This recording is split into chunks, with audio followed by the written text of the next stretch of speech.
That's the house. Just have to get footage of this house. It's ridiculous. Joe Mark Hotel. You know what that is? That's the workers making comment. That's what they think. It's my business? Oh boy, it's getting a little out of hand. Maybe I shouldn't be doing this.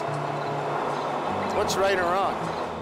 It's like, for lack of a better term, shitting in the nest, you know? We're destroying the very thing that we came here from by building these things. Conspicuous consumption is an old story. It's a free country. Why does it offend you?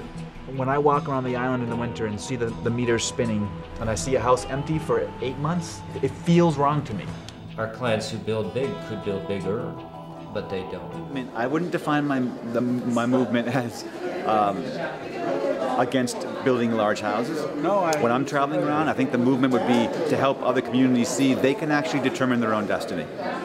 Not only can they, but being a citizen the way I see it, it's your responsibility to look at these things. And so it's a responsibility that you take on your shoulders to help make these changes happen. And the funny thing is when you say like it's your responsibility, I agree with that 100%, but I was just sitting here thinking, so why don't more of us do that? And I think maybe the next step is that you also get so much. Like now that I've done that, I feel like this is my community, even way more than before, you know? Exactly. It's like I've done something to protect it. And when I walk down the street, there's still haters, people who don't think it was a great thing, but I've made a stand at least for something that I believe in, and we had a dialogue. Right. So people say, why is Peter Breeze in the film so much? Because it's the opposite side. We have to have a dialogue.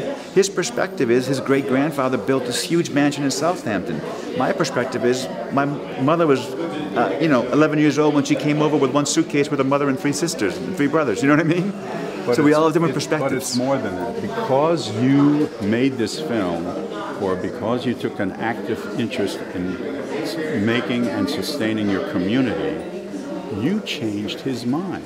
Because without the Peter Breeses changing their minds here, we're not going to. Well, let's tie that into the documentary festival, okay? Yes. So, my 2-hour dialogue with him, it was supposed to be a 20-minute interview. We spent 2 hours there. That 2-hour dialogue did not change his mind.